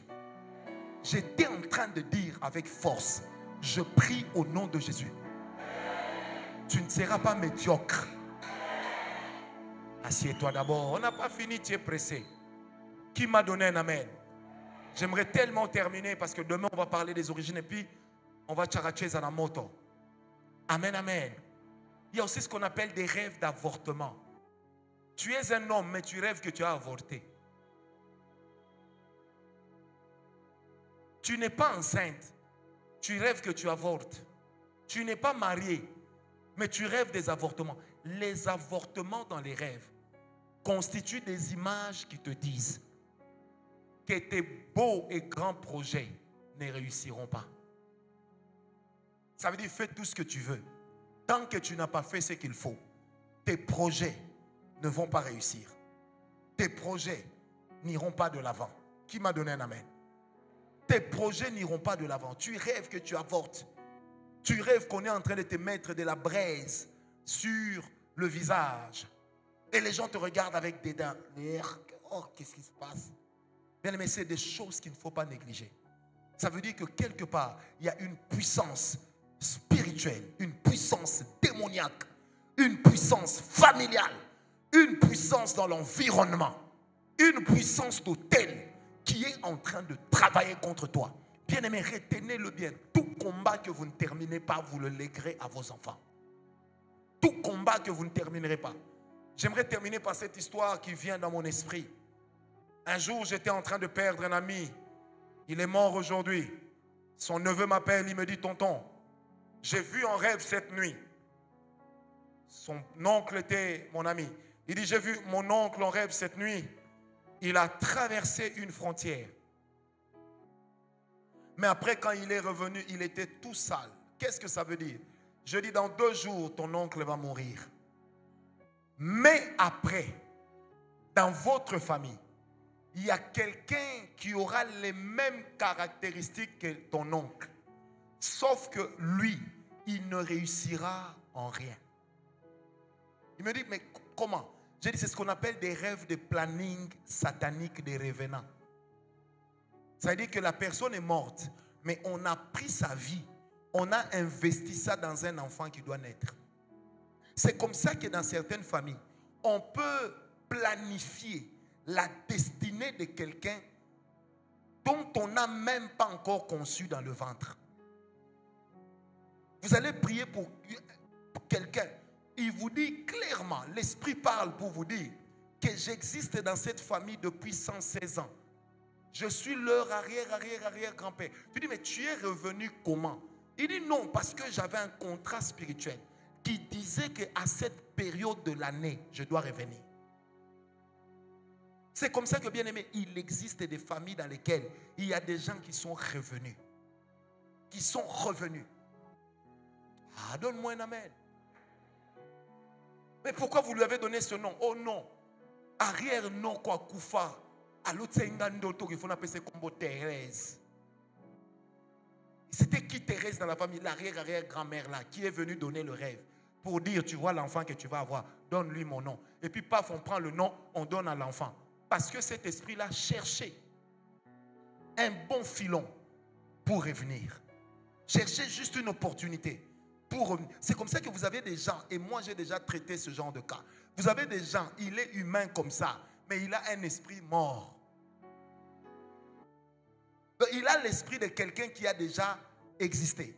La Bible est claire dans Ézéchiel 13. Il y a des gens qui doivent mourir, qu'on laisse vivre, et il y a des gens qui doivent vivre, qu'on tue, parce qu'on fait des transactions des esprits.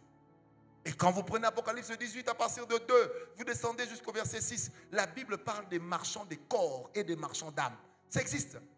Donc tu peux avoir ton bébé, mais il a l'esprit d'un vieillard. Tu vois même la manière dont il mange. Un revenant. Vous blaguez. Moi j'ai étudié au Togo pendant 2 ans. J'ai été voir un ami un jour.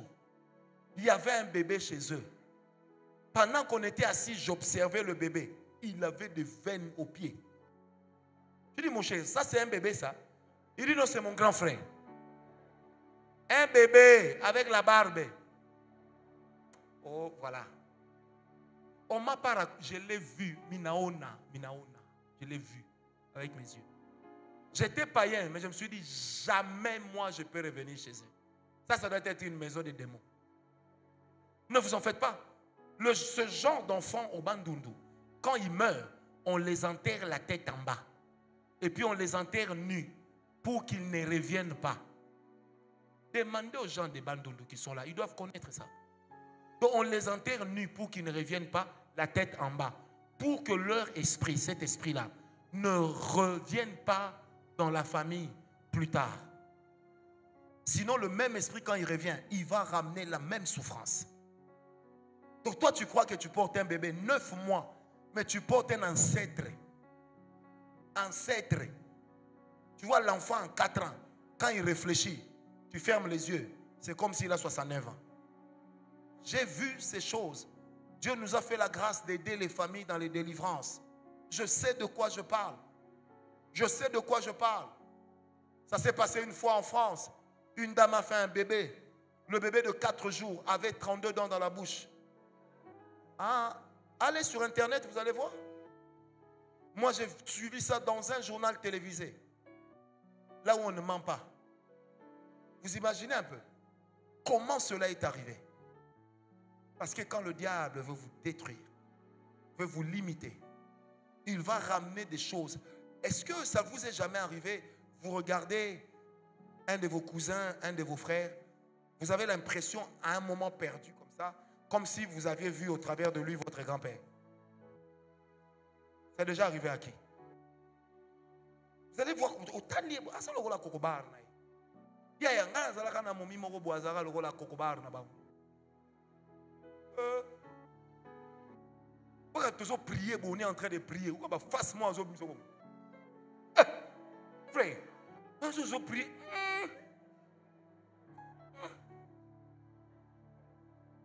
Mais à l'époque, je ne comprenais pas ces choses. J'ai dit, ma soeur, tu ressembles à ta grand-mère. Oh, on m'a toujours dit, non, non, non, non. Ce n'est pas la ressemblance physique. Mais c'est... Je ne sais pas comment on explique. Comment on dit que le baka lingala zei, hein? Bon, et c'est ce qu'on zei, mais il y a elongi. Tu sais, il y a des maris comme ça. Il vit avec sa femme. Il a l'impression de vivre avec sa belle-mère. Il a l'impression de vivre avec son arrière-grand-père. Ou son arrière-grand-mère. Ou la grand-mère de sa femme. Mais ne vous leurrez pas. Il y a des gens qui ont une double identité spirituelle. La leur est celle qu'on leur a prêtée. Qu'on leur a imposée. Moi, j'ai vu une délivrance. Je vais m'arrêter par là. Vous êtes en train de chasser le démon. Le visage de la personne change. Vraiment comme ça. Comme si ça devenait élastique. Comme s'il avait mis le savon monganga de l'époque. Donc le visage s'étire. Vous voyez vraiment ici. Ça s'étire. Viens. Donc tu as l'impression de vivre un film d'horreur. Un film d'horreur. On a prié pour un papa au Full Gospel à l'époque. Il s'est converti. Il a dit, les jeunes gens, je vais vous amener mes filles. Et le papa là-bas nous avouait qu'il avait amené ses filles quand elles étaient bébés dans la magie, sans les déplacer, mais spirituellement. Ces jumelles étaient belles.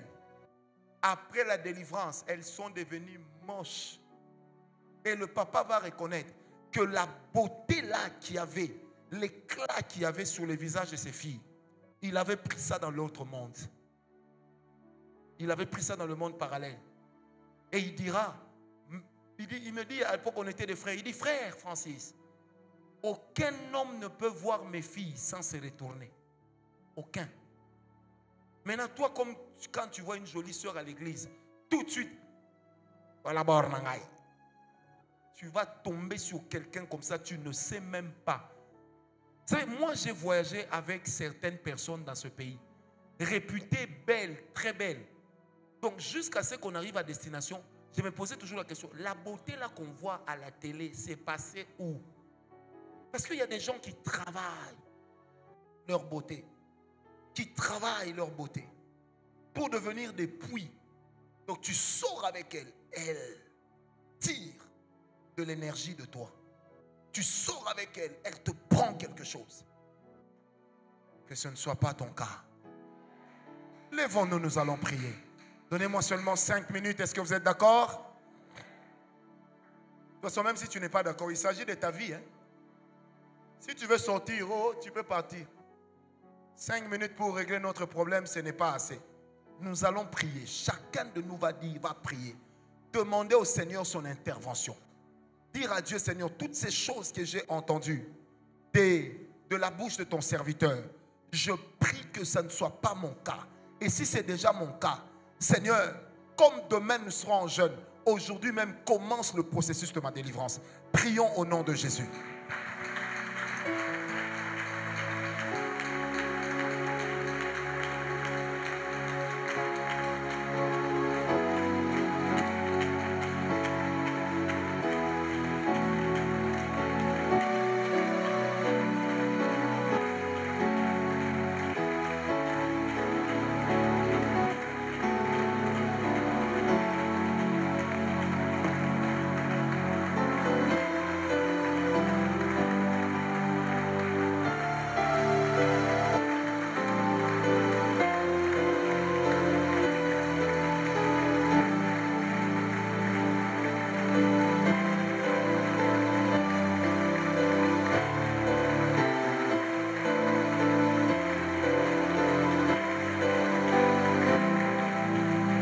Contre les limitations, prie contre tes limitations.